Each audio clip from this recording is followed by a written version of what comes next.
국민의당 박주연 의원입니다. 저는 정말 이 자리가 너무 한심하기 짝이 없습니다. 정말 내노라 하는 경제부총리, 차관, 또 기재위의 국회의원들이 다 모여서 지난번 구조조정 청문회에서 사실상 이미 다 망했다라고 판정이 난 15,000명 근로자를 가진 하나의 조선회사의 내년 수주가 얼마가 될 건지 이거를 따지고 앉아있다라는 것이 정말 한심하기 짝이 없습니다.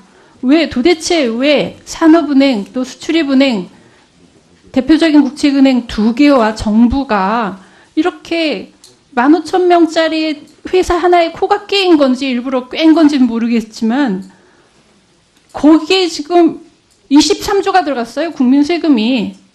지난번 그 수출입은행 경우에 성동조선에 2,000명 근로자를 가진 그 하나의 회사에 5조가 들어갔어요. 잠깐만.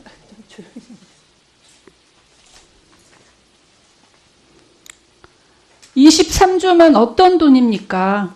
예, 그 15,000명의 그 근로자들만 소중합니까?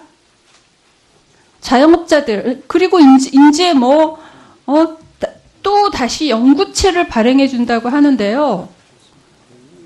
지금 잘 아시다시피, 그러니까 우리나라 지금 국민이 은행 돈을 빌릴 수 있는 사람과 없는 사람으로 신분이 나뉜다고 합니다.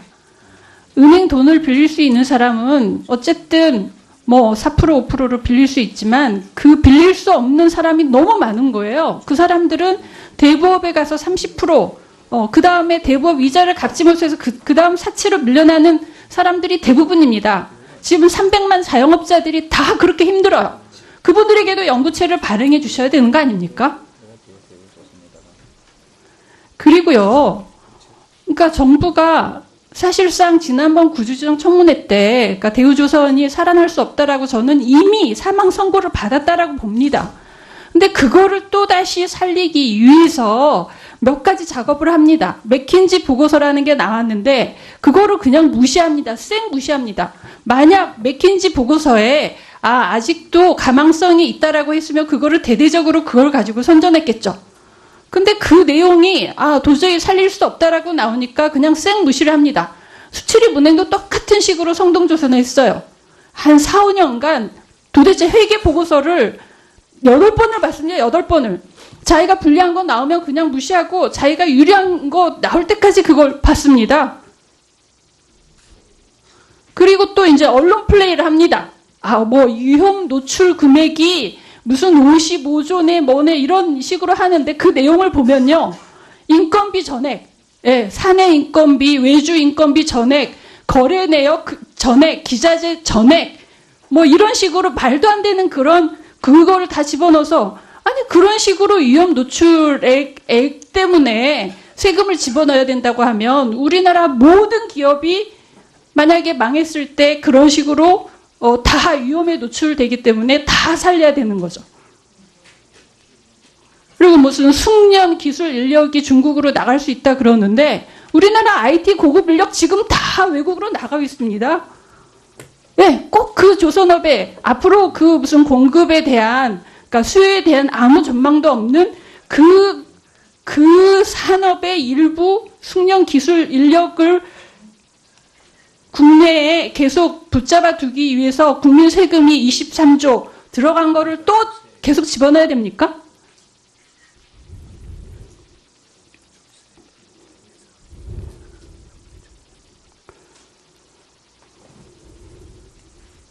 저는요, 여기 무슨 감축 추진 계획, 대우조선 해양, 직영 인력을 18년까지 얼마를 줄이고 또 18년까지 뭐를 어떻게 줄인다는 거 하나도 믿지 않습니다. 줄이려면 지금 줄여야죠. 18년이라는 거는 대통령 선거 이후죠. 모든 거를 대통령 선거 이후, 대통령 선거 과정에서 이런 지역 정치인들 문제 제기하고 노조 어쩌고저쩌고 하면은 공약에 넣지 않을 수 없을 것이고 그러면 이 사태는 끝난다 이렇게 보는 거죠.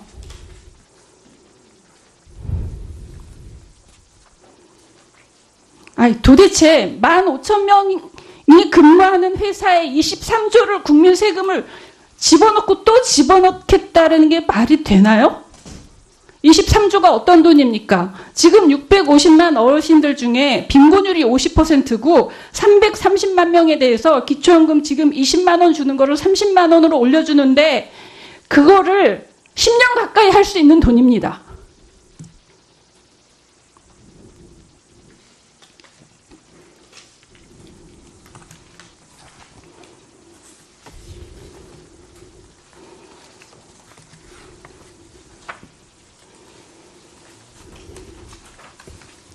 부총님 대답해 보세요.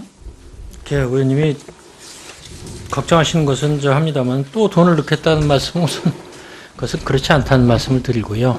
물론 그 유동성을 추가로 넣지 않는다는 것을 그래서 자꾸 말씀을 드리는 것입니다. 그리고 지금까지 이제 드린 돈이 그렇게 크지 않냐, 뭐 그것도 모르신 말씀이고요. 그러나 의원님이 15,000명밖에 안 된 회사라고 말씀을 하시면 그것과 연결된 아까 다른 의원들이 수없이 말씀하신 것 모든 산업이 다 그렇게 연관돼 있어요. 모든 산업이, 모든 기업이 다 그런 연관 효과가 있는 겁니다. 예, 조선업은 그런 연관이 크다는 말씀이 제가 그러니까 더 해줘야겠다는 것이 아니고요. 지금 이 방안으로 자, 이렇게 묻겠습니다. 뼈를 깎는 자부 노력을 맥킨지 보고서가 일단 대우조선은 가망성이 없다라고 평가했다라고 알려지고 있고 그거는 저는 사실이라고 봅니다. 그 얘긴즉슨 대우조선 해양의 청산 가치가 존속 가치보다 더 높다라고 판단한 것으로 보이는데 그 구체적인 수치에 대해서 알고 계시면 말씀해 주시고 지금 알지 못하면 자료를 제출해 주십시오. 네, 저는 알지는 못하고요. 혹시 뭐 그것이 가능하다면 제출해 드리겠습니다. 지금 그 자료를 제가 입수할 수 있을지도 지금은 잘 모르는 상태이긴 합니다. 아니 그렇게 맥킨지 보고서를 그러니까 본 산자부에서는 사실상 정리해야 된다라는 그 의견을 제시했다고 하는데 그걸 보지도 않은 상태에서 그 산자부의 의견을 꺾고 계속 존속해야 된다라는 결론을 내릴 수가 있습니까? 어떤 뜻으로 산자부의 의견을 꺾었다고 말씀하시는지는 모르겠습니다만은 뭐 다 이것을 그 안을 마련하는 데 있어서 각 부처별로 또 개인별로 여러 다른 의견도 있고 굉장히 논쟁도 있고 그랬습니다. 그런데 지금 이 시점에서는 그래도 이런 방안으로 유도를 하는 것이 최선이다 하는 것을 말씀을 드렸고요.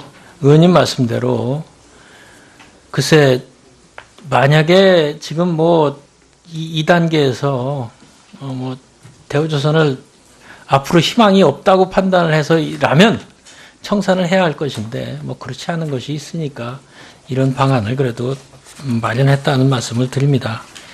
그렇게 지금 청산하는 것이 예를 들면 만약에 지금 청산을 한다고 그러면 유망한 부분은 이렇게 이른바 굿 컴퍼니를 해야 하고 배드 컴퍼니의 나쁜 부분은 정리를 해야 되지 않겠습니까? 지금 누가 그걸 가져갈 수가 있겠습니까?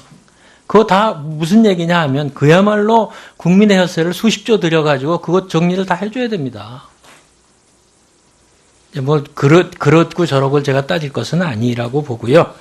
저희로서는 그래도 가능성이 있는 것은 좀 더 살려봐야 된다는 뜻이고 그러나 누차 말씀을 드렸다시피 지금 계속해서 앞으로도 3사가 다 아주 고통스러울 것이고 특히 뭐 자꾸 오늘 얘기가 나오는 대우조선은 더욱더 고통스러울 겁니다.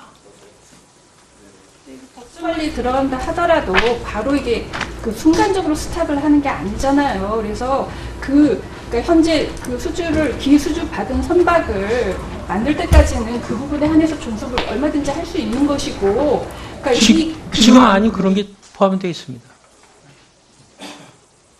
지금 심지어 해양 플랜트도 인도를 하려고 지금 만든 게 있습니다.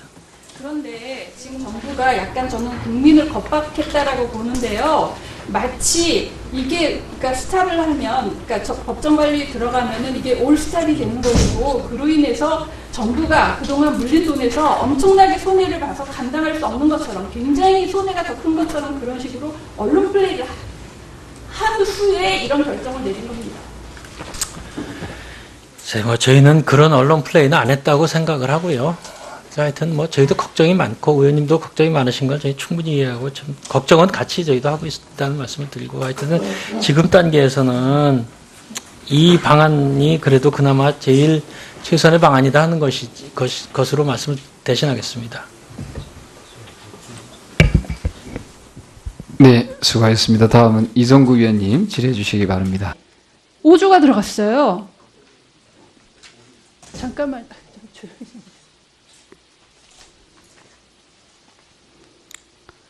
23조면 어떤 돈입니까? 예, 그 15,000명의 그 근로자들만 소중합니까? 자영업자들, 그리고 이제 또 다시 연구체를 발행해 준다고 하는데요. 지금 잘 아시다시피, 그러니까 국민의당 박주현 의원입니다. 저는 정말 이 자리가 너무 한심하기 짝이 없습니다. 정말 내노라 하는 경제부총리, 차관, 또 기재위의 국회의원들이 다 모여서 지난번 구조조정 청문회에서 사실상 이미 다 망했다라고 판정이 난 15,000명 근로자를 가진 하나의 조선회사의 내년 수주가 얼마가 될 건지 이거를 따지고 앉아있다라는 거죠. 그리고요, 그러니까 정부가 사실상 지난번 구조조정 청문회 때, 그러니까 대우조선이 살아날 수 없다라고 저는 이미 사망 선고를 받았다라고 봅니다. 근데 그거를 또 다시 살리기 위해서 몇 가지 작업을 합니다. 맥킨지 보고서라는 게 나왔는데 그거를 그냥 무시합니다. 쌩 무시합니다. 만약 맥킨지 보고서에 아직도 가망성이 있다라고 했으면 그거를 대대적으로 그걸 가지고 선전했겠죠. 우리나라 지금 국민이 은행 돈을 빌릴 수 있는 사람과 없는 사람으로 신분이 나뉜다고 합니다. 은행 돈을 빌릴 수 있는 사람은 어쨌든 4% 5%를 빌릴 수 있지만 그 빌릴 수 없는 사람이 너무 많은 거예요. 그 사람들은 대부업에 가서 30%, 그 다음에 대부업 이자를 갚지 못해서 그 다음 사채로 밀려나는 사람들이 대부분입니다. 지금 300만 자영업자들이 다 그렇게 힘들어요. 그분들에게도 연구체를 발행해 주셔야 되는 거 아닙니까? 것이 정말 한심하기 짝이 없습니다. 도대체 왜 산업은행 또 수출입은행 대표적인 국책은행 2개와 정부가 이렇게 15,000명짜리 회사 하나에 코가 깨인 건지 일부러 꿰인 건지는 모르겠지만 거기에 지금 23조가 들어갔어요. 국민 세금이. 지난번 그 수출입은행 경우에 성동조선에 2,000명 근로자를 가진 그 하나의 회사에